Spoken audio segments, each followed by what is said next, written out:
Welcome to Beyond the Ballot AZ. I'm your host, Tom Collins, Executive Director of the Arizona Citizens Clean Elections Commission. And I'm Gina Roberts, Voter Education Director for Clean Elections. Today, we're talking about how money and schools and buildings converge. You know, we're just coming off of a November 4th election.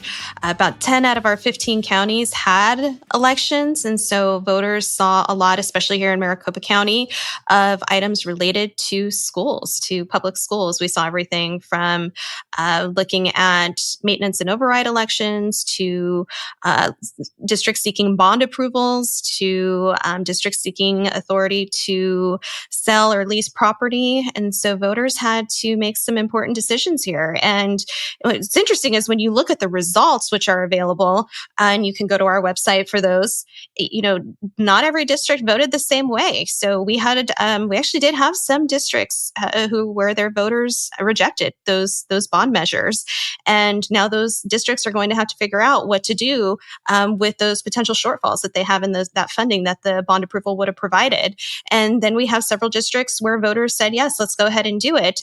So it's really interesting to see how voters across the county, across the state, made their voice heard on education.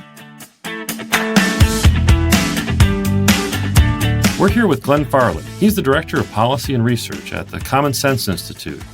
He spent 8 years with Governor Ducey's administration as chief economist and a policy advisor, and recently he's led research on school capital financing at CSI. Glenn, thanks for joining the show. Thanks for having me, Tom. Pleasure to be here. So, Glenn, I read your report that was published on the Common Sense Institute's website. I believe it was in August. A lot of great information in there. It took me a bit to read it, but I thought it was very interesting. And I learned a lot. And it seemed like the main takeaway here was that your research found that school capital finance standards are outdated. So can you walk our listeners through that? And really, what does that mean? Why are they outdated? And what do we need to do about it? Recall, if you will, what kind of the state of Arizona looked like in the late 1990s and particularly in the early 2000s before the Great Recession. This was a period of rapid growth, and our school districts were growing extremely rapidly at the time as well. And the sort of foundational assumptions that policymakers made at the time is this growth would continue more or less in perpetuity. So the systems were designed in that environment with that assumption. Given perpetual rapid growth, how do we fund that growth quickly, efficiently, and in perpetuity? What they never really contemplated was the possibility that student enrollment growth, or state growth generally, would plateau or even decline. What happened in 2008 with the Great Recession and every year since is exactly that. District enrollment in Arizona peaked in 2008. It's declined every year since. During and after the pandemic, that decline really accelerated. Enrollment more or less fell off a cliff in the 2020 to 2021 period, recovered somewhat before resuming decline. Despite those long-term declines, though, the school system has continued growing. Total funding has continued growing, and the number of capital assets, buildings, square footage have continued growing. And the report you talk about flags that gulf, that today we've got roughly twice as much space and assets in the district school system in Arizona than are needed given current enrollment levels. We think the cause of that gap is exactly those formulas that were designed 25 years ago. I know since COVID, personally as a parent, my perspective on education has changed, but are we seeing those low enrollment rates come from just, families doing what's best for them in terms of school choice? Is this private schools, charter schools? With those enrollment rates you just mentioned, do those include charter school figures? You're sort of getting to the crux of the issue, which is what happened back in 2008, and then what really happened, if you will, after the pandemic. So the long-term trend, 2008 on, is slow demographic change. First, declining birth rates, and now, as of 2022, declining school-age population. So school-age population in Arizona, the growth rate peaked prior to the Great Recession. Total population of 5 to 17-year-olds peaked in 2022, and we've lost 5 to 17-year-olds ever since. So that simply means there are fewer children total than we anticipated back in the 2000s. But there's a second part of that, which you also allude to.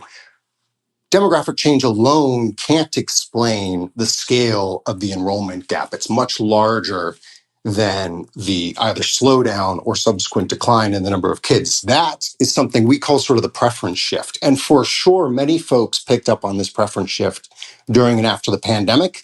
But I think there's some evidence that it's been sort of occurring slowly, steadily over time. You asked, were those enrollment figures specific to the districts or do they include charters? When Arizona talks about total public K-12 enrollment, we're talking the sum of district and charters combined. They're both in there, which is why I think the district phenomenon specifically has been sort of hiding in plain sight since 2008. Total public K-12 enrollment in Arizona has grown every year since 2008. That didn't start shrinking until 2021. All the growth, though, between 2008 and 2021 was on the charter side. District enrollment peaked way back in 2008. That is a consequence of the preference shift. Several weeks before the election, we had another inflection point, which was the state judge found that the state side of this formula was not being kept up to the state constitutional standard for a general and uniform school system. How do you see that case fitting into this as a policy matter? Is this an opportunity? Is this a threat? Is this, the judge obviously is bound by the existing case law. I'd say clearly, depending on your perspective, it's a threat in the certainly fiscal sense of the word, in that the historic response to this, whether it was the litigation back in the 90s or the litigation following the Great Recession and the legislature's decision to suspend certain formula elements, the historical solution to these problems, yes, there's been new formulas, but also new funding, right? And new funding comes with new costs at a time when the legislature is already grappling with record high funding and a slowdown in revenue growth, right? So it's a risk from that perspective. And I want to just disclaim at the beginning that I'm certainly not an attorney, and this is just sort of my lay opinion given the data. But what's unequivocally true is the system that was designed in the 90s, in response in part to litigation at that time, was intended to address in part equity issues. But the balance the legislature struck, and this was really a political balance driven by, in many cases, the asks, wants, and desires of the school districts themselves, was to maintain the option for what we're calling the bonds and overrides for sort of local control over their school district funding, while still establishing almost a floor, a basic bare minimum that the state would guarantee, regardless of whether your voters would want to approve additional funding, if that makes sense. That was the balance that the legislature tried to strike.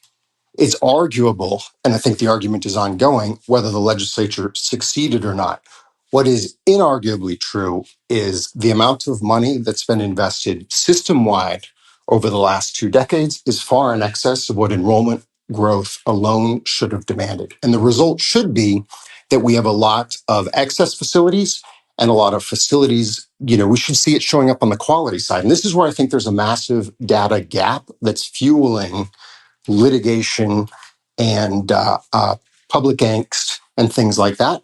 We don't really have a good sense of the quality of the school facilities in Arizona. We have anecdotal sense, and this is when districts, particular districts with particular issues, call attention to their particular issues. But on sort of a system-wide basis, there's very little sense, in my opinion, of the quality of the facilities. But just looking at the gaps between the enrollment numbers and the funding numbers, to me, as an outsider looking in, that money had to go somewhere.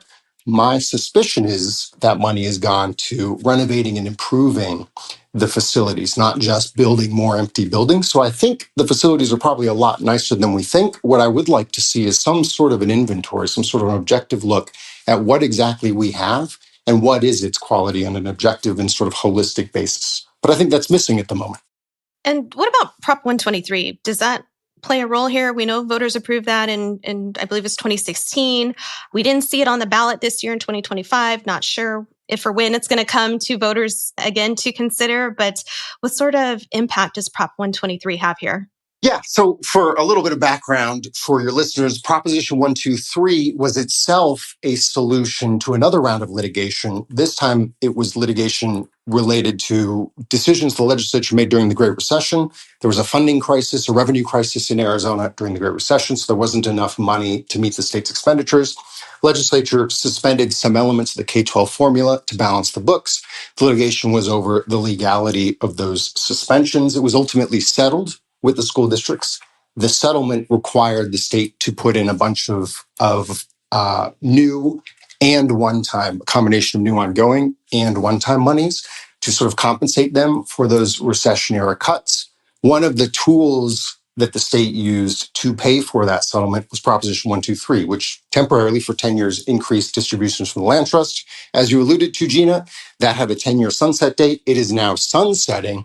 If the legislature does nothing, which as of now, they've done nothing, because the formulas, this is exactly what gave rise to the Great Recession litigation, the formulas are what we call voter protected. It means that the state is sort of constitutionally required to fund these formulas. The expiration of Prop 123 doesn't result in any cuts to the K-12 system. The state must continue to pay the same amount. It'll just shift it from the state's land trust to the state general fund. So the consequence of doing nothing, Gina, is the funding stays exactly the same, but how we pay for it shifts from the land trust to the general fund. The good news is the general fund is much larger today than it was in 2016 when we were settling this lawsuit. So it's much more able to absorb that cost than it was a decade ago. And so I think that status quo is affordable and sustainable. But again, if that's the right call policy-wise is a different question.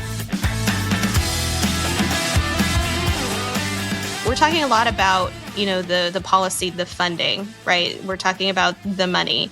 But then to me, what's missing is, well, who's making the decision on where those monies are going to, and how do I have a say in that as a parent, as a resident? And so to me, this is where I think, it's important to get involved with your local governing board. And, as we go through and we see future elections and paying attention to those elections so you can vote on them, but also school's in session right now. Your governing board is probably meeting once a month. Look up those public notices and agendas, go attend those public meetings, look at what's on the agenda and have a say in what your local leaders are deciding on how to spend those monies. The other thing that, I would add about what we're trying to do is to put voters in a position where when they go to a school district meeting, they can listen to the content we have and, read the materials on our website and understand some of the bureaucratic shorthand that a school board or a legislator might speak in that doesn't necessarily naturally translate to how regular people talk or think about things, right? So when somebody says a bond, they're probably talking about a building. When somebody says M&O, they're probably talking about something related to personnel or programs.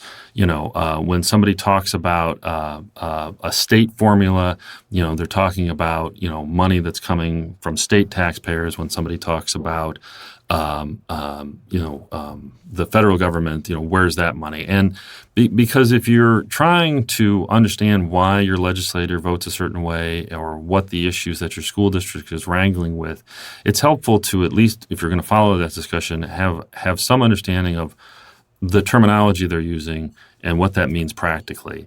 And we hope that through our website, this podcast, our newsletter, all those products are designed to, build up to our role in educating folks about our statewide candidates and election in 2026, where we know that whether it's a candidate election, whether there is something on the ballot or not, voters are going to be thinking about how does this affect my student and how does this affect my school and how does this affect my bottom line.